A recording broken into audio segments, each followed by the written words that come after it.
control to pilot. Ready, ready, R for ruminant, ready for last minute, cockpit, check. Yes, okay. Log actil, 5 milligrams. Log actil, 5 milligrams, check. Valium, 10 milligrams. Check. Halo, peridol, 5 milligrams. Which one, sir? The little white ones, work for white. White, the white one. Okay, check. Phenobarbital, 5 milligrams. Check. Discipel, 5 milligrams. Check. Glass of water. Check. Our Father, which art in heaven, mea culpa, remas.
The rainforests themselves may eventually be saved. Very large conservation organizations are attempting to do that. But the medical knowledge of how to use these plants is being lost at a tremendous rate. It will disappear in the next 30 years. There's no question about that, because these people the young people are not learning the shamanism. They're moving into the cities, and you only have to break that kind of chain in an oral tradition. You only have to have a one-generation break, and the 50,000 years of accumulated medical information is gone. So even in today's high-tech world, 85% of all drugs sold over the counter can be traced to plants. So if we're serious about, a cure to aid, new kinds of contraception, new forms of psychoactive drugs, then this botanical database needs to be preserved. I think that those of us who are experienced with psilocybin are in a position now to offer answers to one of the most perplexing questions in the entire field of biology, which is, how did it happen that over a very brief period of time, less than 2 million years, the brain size of our species doubled, and in doubling became the fastest transformation of a major organ ever recorded in the history of the evolution of life. This is according to Lumsden, who's a very respected evolutionary biologist. This is a truly perplexing problem for evolution. It would be perplexing were it to occur anywhere in the animal phylogeny, but what's a particular embarrassment here is that it occurs in the phylogeny of the animal who invented the theory of evolution. So, it's particularly embarrassing that we can't account for our own evolution. What depth and breadth has the theory when applied to the rest of nature? And, one notion has been that you're looking for a transitional skeleton or intermediate forms. This has now been given up.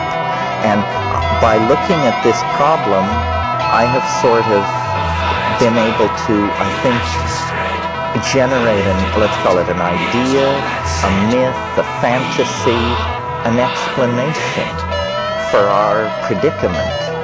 And it goes very briefly something like this.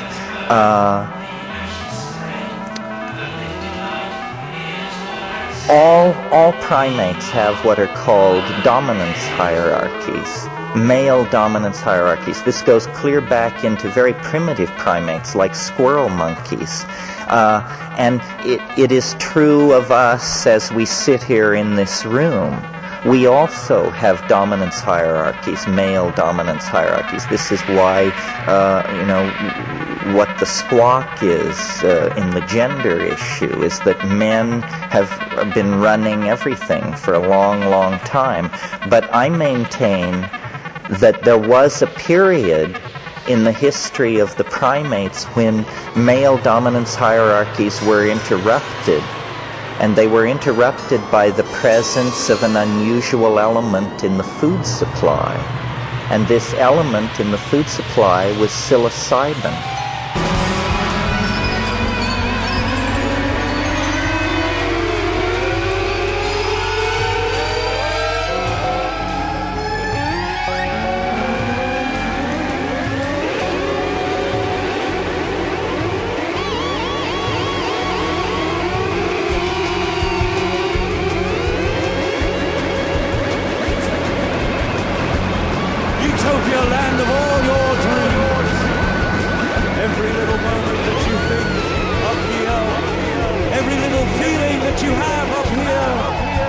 makes you feel good, which makes you feel right with yourself.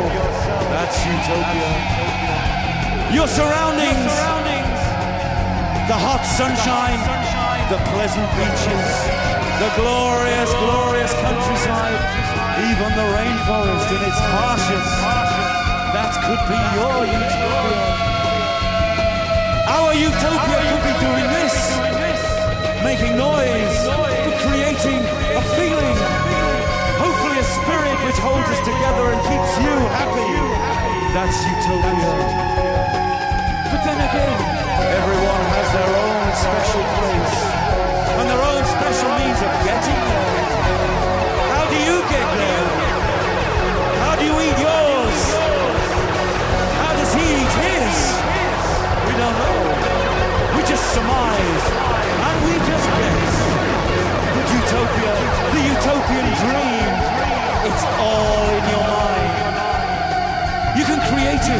And once you've created it, the physical thing comes at you. All you have to do is believe in it.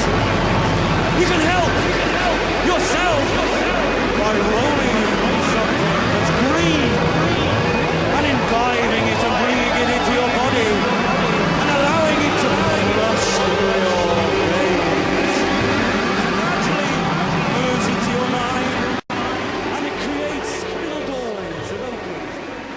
And suddenly the world is not the same anymore.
Space is neutral, it is cold. Stars occupy minute areas of space. They are clustered a few billion here, a few billion there, seeking conservation of numbers. Space does not care. Space does not threaten. Space does not comfort. Does not sleep. Does not wake. Does not dream, does not roam, does not fear, does not love, does not hate, does not encourage any of these qualities.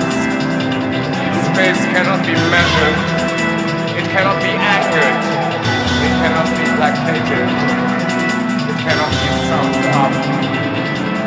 Space is there. Space is not large and it is not small. It does not live and it does not die. It does not offer truth and neither does it lie. Space is a remorseless, sensuous, impersonal fact. Space is the absence of time and of matter.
Where are our children? Where are our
victims of a savage truth.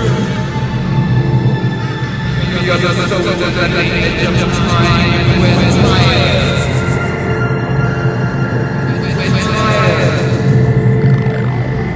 We're tired.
Science can't disprove the existence of God, but that does not mean that God exists. There are a million things we can't disprove. The philosopher Bertrand Russell had an analogy. Imagine there's a china teapot in orbit around the sun. You cannot disprove the existence of the teapot because it's too small to be spotted by our telescopes. Nobody but a lunatic would say, well, I'm prepared to believe in the teapot because I can't disprove it. Maybe we have to be technically and strictly agnostic, but in practice we are all teapot atheists. But now suppose that everybody in the society, the teachers, the tribal elders, all had faith in the teapot. Stories of the teapot have been handed down for generations. It's part of the tradition of the society. There are holy books about the teapot. Then somebody who said they did not believe in the teapot might be regarded as eccentric or even mad. There's an infinite number of things like celestial teapots that we can't disprove. There are fairies. There are unicorns. Hobgoblins. We can't disprove any of those, but we don't believe in them any more than nowadays we believe in Thor, Amun-Ra, or Aphrodite. We are all atheists about most of the gods that societies have ever believed in. Some of us just go one god further.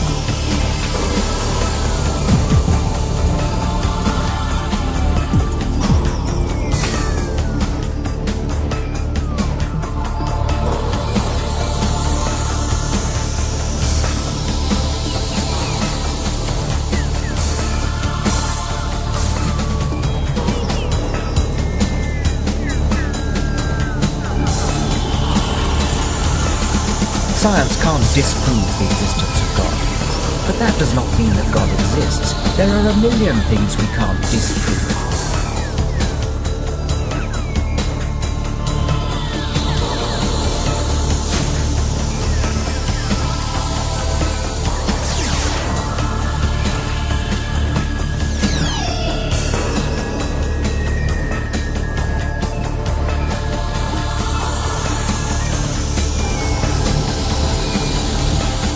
Science can't disprove the existence of God, but that does not mean that God exists. There are a million things we can't disprove.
The rate of that glacier melt is now accelerating. In southern Greenland, the amount of ice flowing into the sea has doubled in the last 10 years. This is slowly but steadily causing sea levels to rise.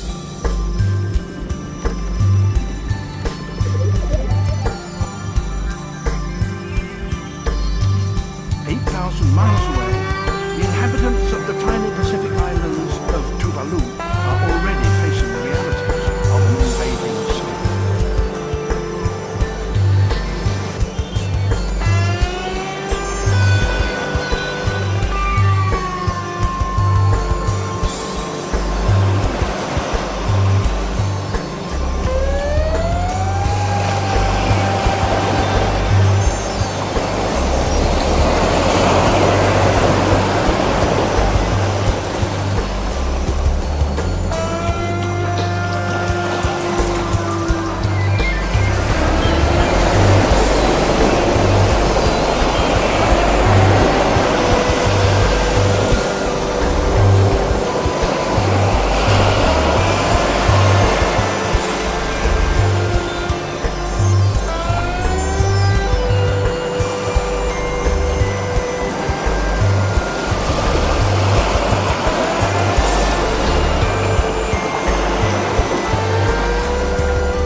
been traveling the world trying to record the complexity and beauty of our planet, then I too have been making my own contribution to global warming. As I recognized when I presented Life on Earth all those years ago, we are a flexible and innovative species, and we have the capacity to adapt and modify our behavior. Now, we most certainly have to do so if we're to deal with climate change. It's the biggest challenge we have yet faced.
Countdown started. All units prepare for activation.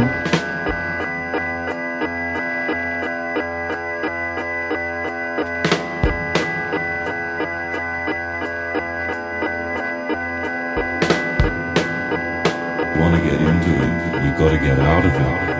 If you want to get into it, you've got to get out of it. If you want to get into it, you've got to get out of it. If you want to get into it, you've got to get out of it. If you want to get into it, you've got to get out of it. If you want to get into it, you've got to get out of it. If you want to get into it, you've got to get out of it. If you want to get into it, you've got to get out of it. If you want to get into it, you've got to get out of it. If you want to get into it, you've got to get out of it. If you want to get into it, you've got to get out of it. If you want to get into it, you've got to get out of it. If you want to get into it, you've got to get out of it. If you want to get into it, you've got to get out of it. If you want to get into it, you've got to get out of it. If you want to get into it, you've got to get out of it. If you want to get into it, you've got to get out of it. If you want to get into it, you've got to get out of it. If you want to get into it, you've got to get out of it. If you want to get into it, you've got to get out of it. If you want to get into it, you've got to get out of it. If you want to get into it, you've got to get out of it. If you want to get into it,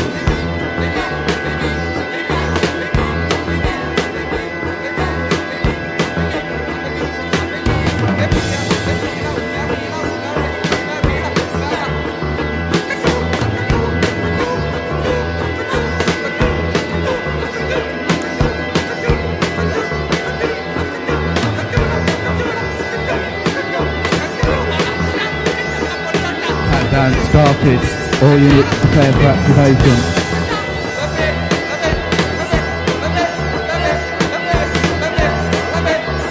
Countdown started. All units prepare for activation.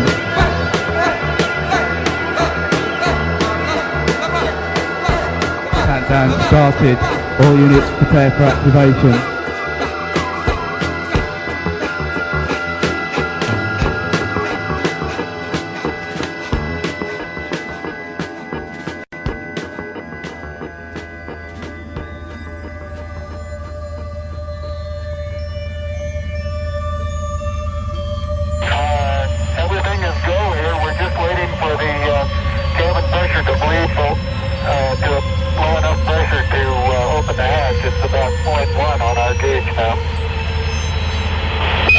this is Houston, over.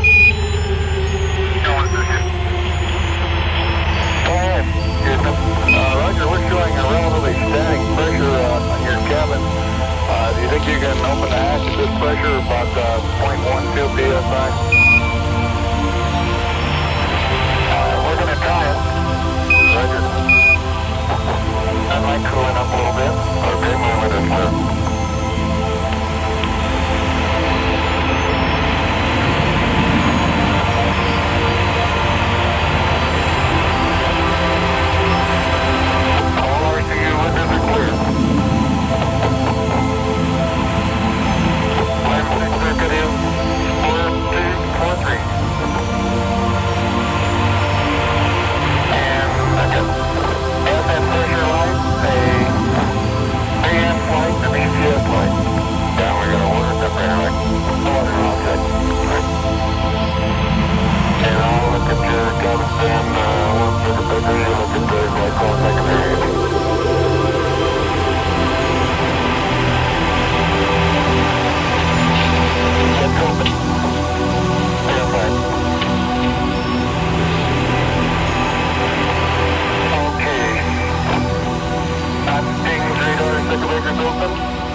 Step off the limb now. It's one small step for man, one giant leap for mankind. The surface is fine and powdery. I can pick it up loosely with my toe. It does adhere in fine layers, like powdered charcoal, to the sole and sides of my boot. I only go in small fraction of an inch, maybe an eighth of an inch, but I can see the footprints of my boots and the treads and the fine sandy particles.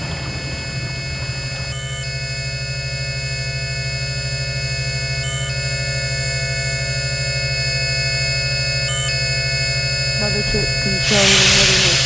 Sonic assassins cleared for spaceflight. Countdown starting now. 30. Countdown started. All units prepare for activation. 25. Production androids activated. Now. The tape is rolling, the red orb is glowing. 20. Audience receptor units activated. 15. Music distribution equipment activated now. 10, 9, 8, 7, 6, 5, 4. All units 3, activated. 2, Countdown 1. terminating. Countdown complete. All units functioning. Movement commencing. We have liftoff.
I would have liked you to have been deep frozen too,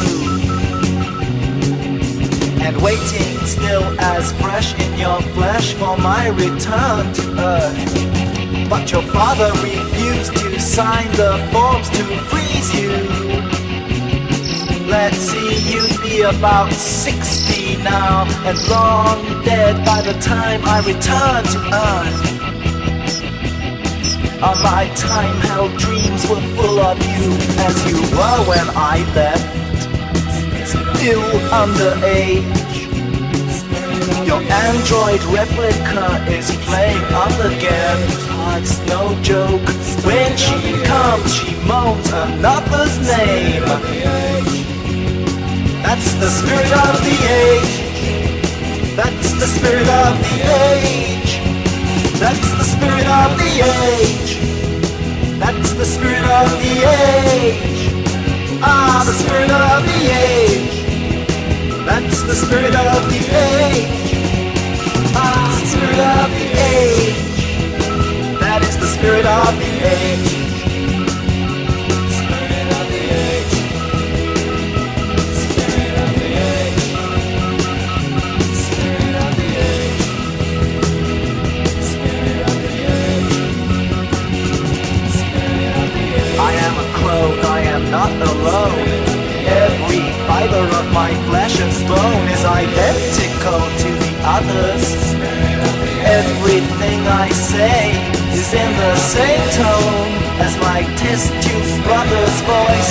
There is no choice between us. If you had ever seen us, you'd rejoice in your uniqueness and consider every weakness something special of your own. Being a clone, I have no flaws to identify. Even this dog roll that pours from my pen has just been written by another 20 telepathic men. Oh, word for word says, oh, for the wings of any bird other than a battery hen. That's the spirit of the age. That's the spirit of the age. That's the spirit of the age. That's the spirit of the age. That's the spirit of the age. It's just the spirit of the age. It's just the spirit of the age. It's just the spirit of the age. It's just the spirit of the age. It's the spirit of the age.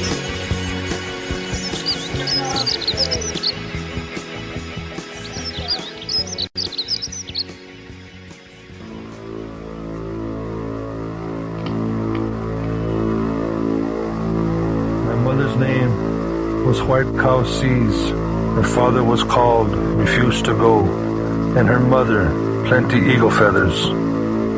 I was 3 years old when my father's right leg was broken in the Battle of the 100 Slain. From that wound he limped until the day he died. He is buried here in these hills. I can remember that winter of the 100 Slain, as a man may remember some bad dream he dreamed when he was little. But I cannot tell just how much I heard when I was bigger and how much I understood when I was little. It is like some fearful thing in a fog, for it was a time when everything seemed troubled and afraid. I had never seen a Washishu then and did not know what one looked like. But everyone was saying that the Washishus were coming and that they were going to take our country and rub us all out, and that we should all have to die fighting. It was the Washishus who got rubbed out in that battle.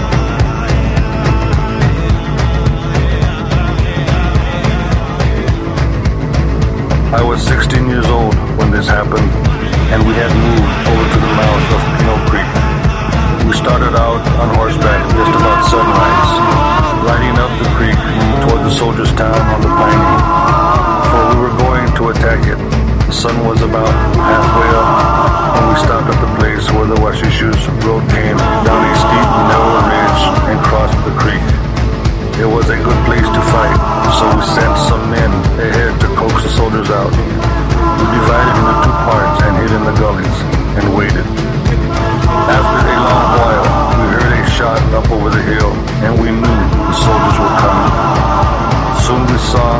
coming back, and some of them were walking and leading their horses, so that the soldiers would think they were worn out. Then the men who had sent ahead came running down the road between us, and the soldiers on horseback followed, shooting. When they came to the flat at the bottom of the hill, the fighting began all at once. I had a sorrel horse, and just as I was going to get on him, the soldiers turned around and began to fight their way back up the hill. I had a 6-shooter that I had traded for, and also a bow and arrows. When the soldiers started back, I held my sorrel with one hand and began killing them with the 6-shooter, for they came close to me. There were many bullets, but there were more arrows. So many that it was like a cloud of grasshoppers all above and around the soldiers. And our people, shooting across, hit each other. The soldiers were falling all the while they were fighting back up the hill, and their horses got loose. Many of our people chased the horses, but I was not after horses. I was after washishoes. When the soldiers got on top, there were not many of them left. They had no place to hide. They were fighting hard. We were told to crawl up on them, and we did. When we were close, someone yelled, "Let us go. This is a good day to die. Think of the helpless ones at home." Then we all cried, "Hawkwind," and rushed at them. I was young then and quick on my feet, and I was one of the first to get in among the soldiers. They got up and fought very hard until not one of them was alive. Dead men and horses and wounded Indians were scattered all the way up the hill, and their blood was frozen, for a storm had come up and it was very cold and getting colder all the time.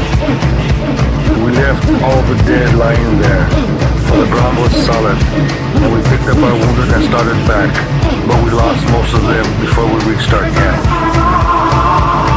Like it.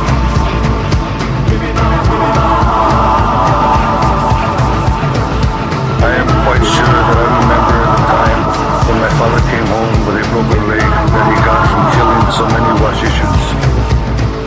It must be the fear that I remember most. All this time I was not allowed to play very far away from our teepee, and my mother would say, "If you are not good, the washishoes will come get you." We must have broken camp at the mouth of the Pino soon after the battle, and we were going away from where the soldiers were. I do not know where we went, but it was west.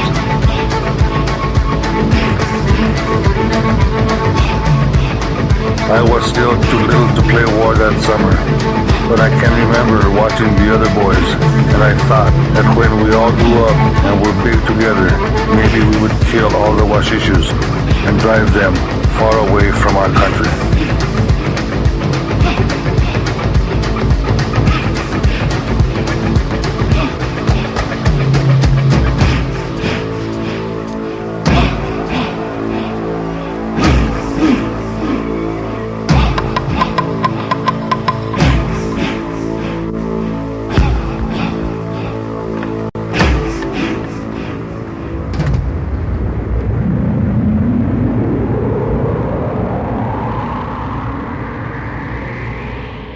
Mr. Speaker, members of Congress, and fellow citizens. Every year, by law and by custom, we meet here to threaten the world. The American flag stands for corporate scandals, recession, stock market declines, blackmail, burning with hot irons, mutilation with electric drills, cutting out tongues, terror, mass murder, and rape.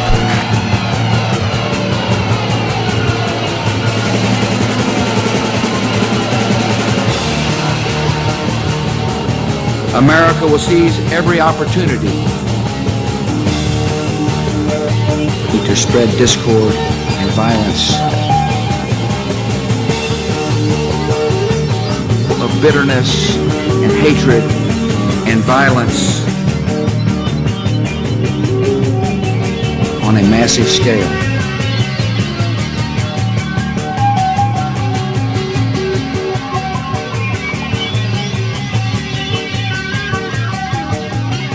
Shows of dead fish float on the lakes, but Uncle Sam's on Mars, and science is making the same mistakes, but Uncle Sam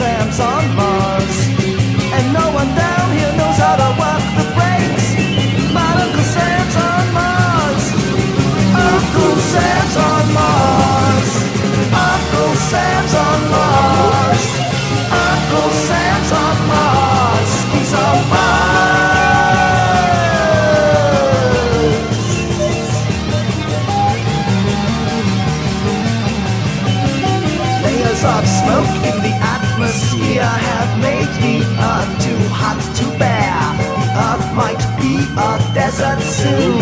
America has left the moon. Uncle Sam's on Mars.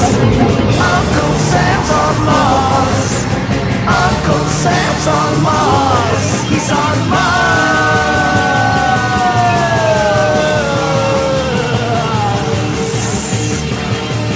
He's on Mars.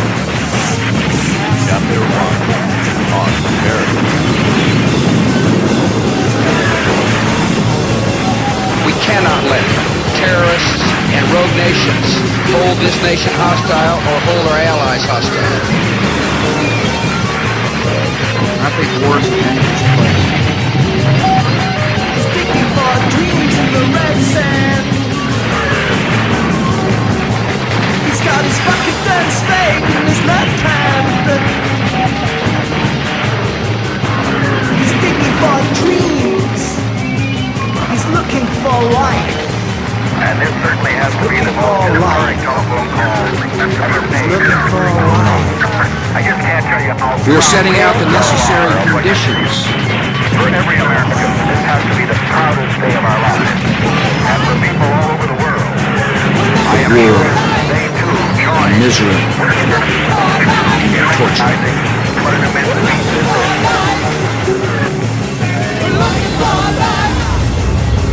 Of bitterness, hatred, and violence. To spread discord and violence. America will seize every opportunity. McDonald's hamburger.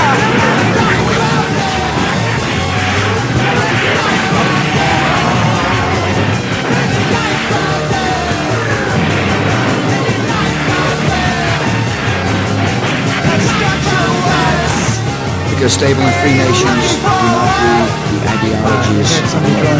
Because our country is a battlefield. Because stable and free nations do not breed the ideologies of war. But war and misery and torture. Uncle Sam's on Mars. Uncle Sam's on Mars. He's on Mars. Because stable and free nations do not breed the ideologies of war.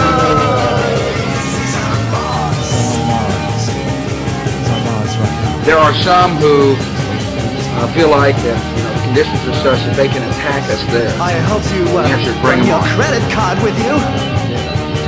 And I hope you know how to drive on these long, lonely freeways. And intersections we got all here. We've got 2 cars in the garage. 2 cars in the garage. And we've got drum majorettes in white ankle socks and baton twirling on Sundays. We put stripes on the stars. And Uncle Sam's on. America will seize every opportunity. War and misery and torture.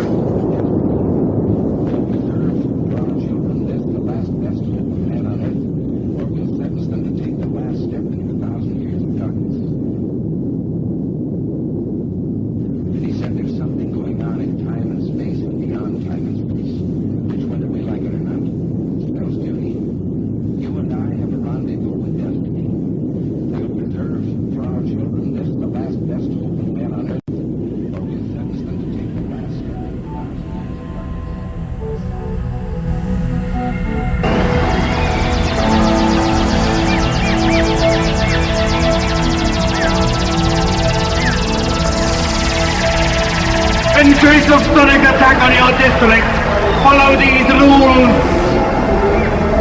If you're making love, it is imperative to bring all bodies to orgasm simultaneously. Do not waste time blocking your ears. Do not waste time blocking your ears. Do not waste time seeking the soundproof shelter. Try to get as far away from the sonic source as possible. Do not panic. Do not panic. Do not panic. Do not panic. Use your wheels, it is what they are for. Do not attempt to use your own limbs. Small cages should be placed in the special cocoon that should be left, if possible, in shelters. If no wheels are available, metal, not organic limbs should be employed wherever practical. Remember, in case of sonic attack, survival means every man for himself. Himself! Himself! Himself! Think only of yourself. Statistically, more people survive if they think only of themselves. Themselves! Only of themselves! Do not attempt to rescue friends, relatives, loved ones. Only a few seconds to escape. Use those seconds sensibly or you will inevitably die!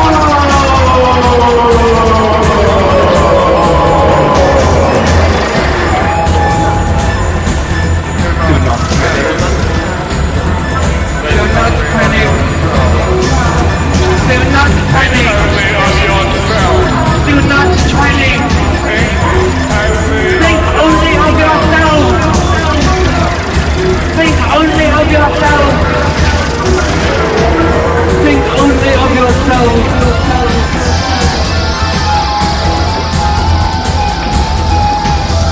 These are the first signs of sonic attack. You'll notice small objects such as ornaments, oscillating. There may be a distant hiss in your ears. You may feel dizzy. You may feel the need to vomit. You may have difficulty focusing. There may be bleeding from orifices. You may be subject to fits of hysterical shouting or even laughter.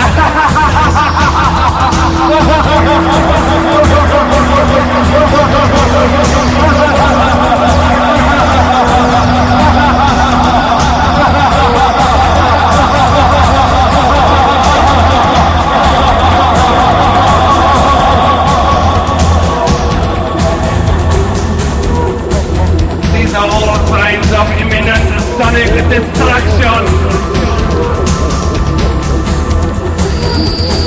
Your only protection is flight. If you are less than 10 years old, remain in the shelter and use your cocoon. But remember, you can help no one else. You can help no one else. You can help no one else. You can help no one else. Think only of yourself. Think only of yourself. Think only of yourself. Think only of yourself. Think only of yourself.